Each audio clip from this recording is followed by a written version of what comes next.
Our first ever webinar. My name is Kwaku, as Nali talked about before. I have a background in physics and I've worked in the European space industry for the past 4 years as a consultant for space institutions. I'm sure a lot of you are not quite sure what Spacehubs Africa is or what we're trying to do. And this webinar is in part to try and answer those questions. So I'll specifically be talking about community building in the space industry, which I believe is a very important topic that's not talked about as much. So some of you might be wondering, why are communities relevant for an industry, or what does it mean to actually even build a community in a specific industry?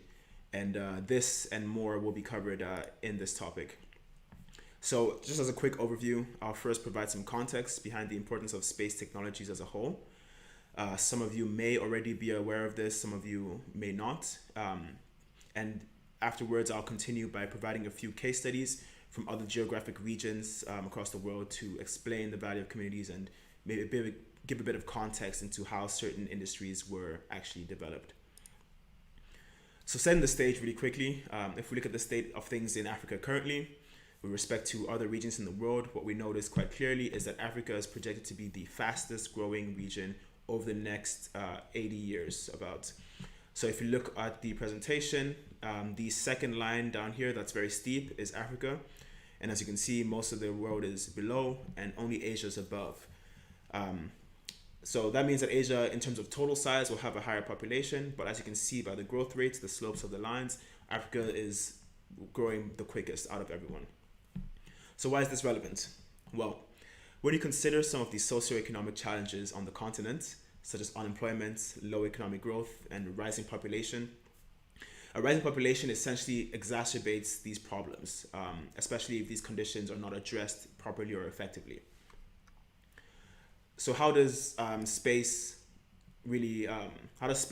apply in this context? Essentially, space technologies play a crucial role because they allow us to address a lot of these challenges. Space technologies, from satellite communication to satellite navigation to Earth observation, these all play a critical role for what we do on Earth itself. When we talk about space, a lot of the times we're actually talking about the use of satellite and space technologies for the development of Earth. So it's very Earth focused. Space technologies have been acknowledged and can be used to address several of the UN Sustainable Development Goals. This is seen specifically with the Space for SDGs initiative, which I'd invite you to check out when you have some time. It shows a lot of case studies of how space technologies are used. But essentially, space technologies really have a lot of impact in terms of allowing governments and institutions to plan for the future and to adjust to any difficulties they see or they come across along the way. So what exactly is the space industry? The space industry is composed of a lot of different verticals, a lot of different segments. Quite broadly, you can think of it as in two components. You have the upstream on one hand, and you have the downstream sector on the other hand. What does this mean? The upstream space essentially covers all the steps related to the development and the manufacturing of space hardware and technologies, while the downstream space can be thought about as the applications that are developed from space hardware and technologies, such as mobile apps, analytics platforms, and things like that. There's one metric that you can use to segment the industry based on either the tools that get you into space or the data that you use then down on Earth for applications.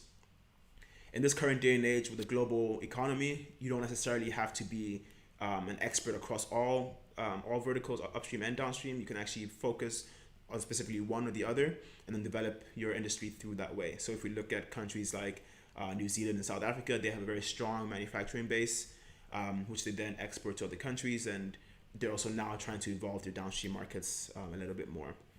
I'll leave it to Omalade and Jacob, who are going to talk after me, to talk a bit more about trends in the industry and just more about the space industry in general. But if we bring it down to Africa, why is this all relevant for Africa?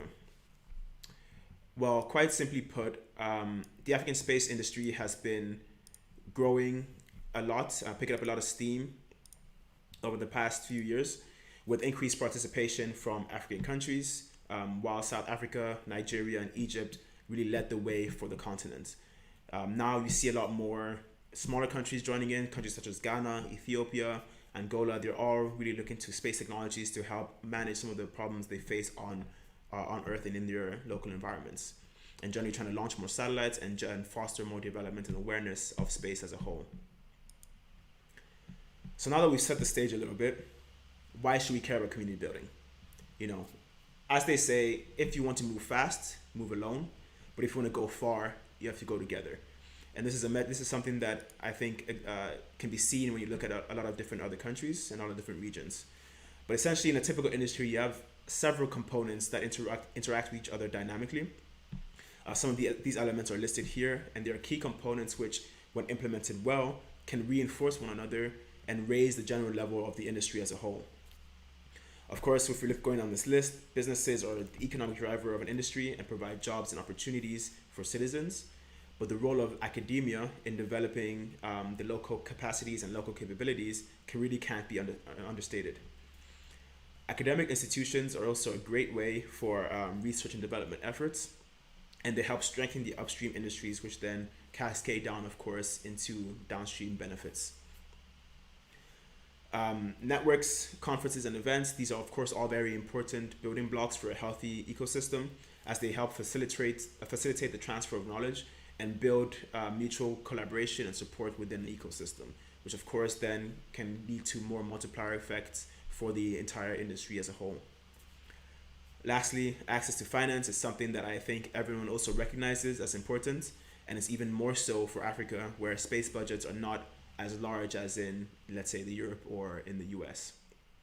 Speaking of the US, if we look at them as a case study, what we understand is that really the US ecosystem is one of the best, is the best in the world when it comes to the space industry, with very strong institutions across all boards.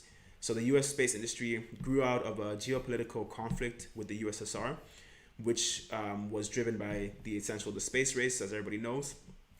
Through this, the US really recognized that space technologies were a vital asset for the military, and a lot of US's development and advancements with space was driven through military uses. Space has, in general, largely been driven by governments up till now, with I think over 80% of space activities involving public institutions, either as operators or as investors, with the US being the largest spender on space activities, with over, I think, close to 50 billion or maybe even more dedicated by government institutions alone. And that doesn't even cover, the venture capital and the finance world, the private finance world in the US as well. Of course, we know thus as well that the venture capitalists and the private financiers in the US, they're generally more risk-taking as well and willing to invest in new and speculative technologies. And since the US has been active in the space industry since the 1950s, they've had a lot of time and they've to be able to build a history and also to build a very strong industry and networks. Of course, also on the startup support side, in terms of the incubators and accelerators, we see that there are a lot of space-focused and technology-focused networks as well. And even though the government and military drives the bulk of everything, there's still a whole community has built itself around those two elements, with the USA now really virtually ahead on every front. Looking at the European ecosystem, of course, the EU model differs slightly than the US model, as it's an intergovernmental organization. The EU uses space specifically for strategic autonomy, so really to try and foster a sense of independence and not an over-reliance on US technologies. So to allow the European independence and benefits for its own ecosystem. Of course, the US still dwarfs it in terms of budget and spending. So the US, I think, is nearly 10 times the size of European spending. But the EU takes a slightly different approach in any case. So part of why the EU has had to take a different approach as well is because the US market is largely closed to non-US suppliers. So for a European ecosystem to develop, it has to develop its own system. The European context is complex, as they're both national and international institutions that shape policy and funding as a whole, with around 40% of funding coming from national governments and the rest through the European Space Agency. This method, however, has actually strengthened a lot of ties between the nations and led to a lot of innovative forms of collaboration, although there has been some duplication and fragmentation across the continent. Where Europe really excels versus other regions is in the strength of its academic and research institutions, as well as the establishment of large multinational companies in space, with a large share of the launcher sector as well. EU policy also makes it easy for cooperation across borders and has different schemes to increase participation across the industry. What we see as well with EU is really they have a strong academic base which they then leveraged through clever funding schemes and clever legislation to allow an ecosystem to actually spread up organically across all of Europe. Bringing this to the African ecosystem, of course, things are quite different. Africa is just getting started, while the EU and US has been involved for close to 50 years, or over 50 years. Africa hasn't had the same history, of course, and so it'll take time to build the same level of networks.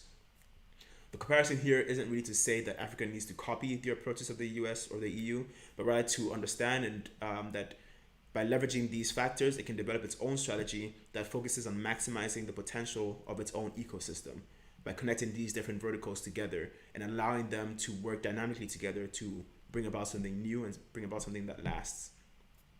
Africa, of course, is several times larger than both Europe and the US. And so, of course, it will naturally have a harder time building its own community when things are more disparate, regions are more fragmented and fractured, and it's just generally harder to connect all these different aspects together.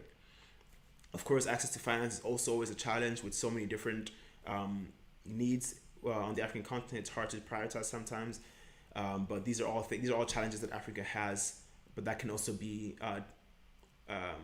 mitigated by use of new technologies. So this is where Spacehubs Africa comes in.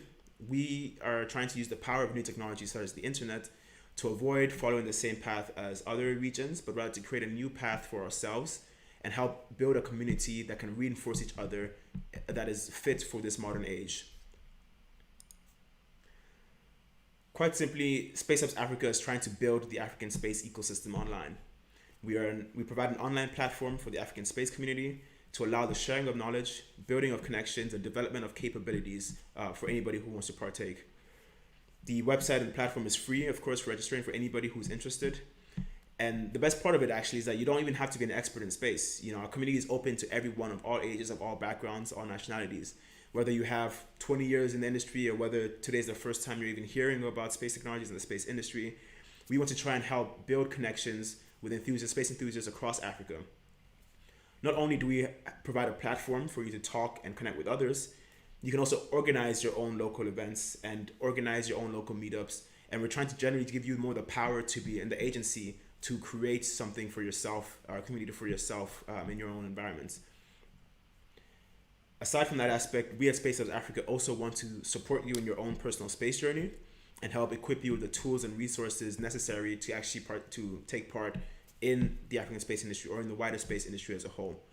To that end, we'll be developing various educational resources, webinars such as this, as well as trying to provide any support we can to young space startups as well that are growing. So my message to you is simply join our community, which has already grown to around 300 members. We have a large student base with members across all of Africa, in Nigeria, in Ethiopia, in Kenya, South Africa, really quite widespread over the continent. And we invite you to join and help develop the African space ecosystem. Here at Spacehubs Africa, we want an Africa for Africans and built by Africans. However, of course, if you're not African and you're still interested in the African space industry, you're also welcome. Like I said, our community is open to anybody who wants to join. So to join, all you have to do is go to community.spacehubs.africa and there sign up, and you'll be able to have access to all our resources. So webinars like this will be on there. You can have access to our forum where there's a lot of discussion going on various space topics, see what local events are going on around you, and eventually build your own network and grow your own community as well. So that's it from me. Thank you all for listening. I'll hand over back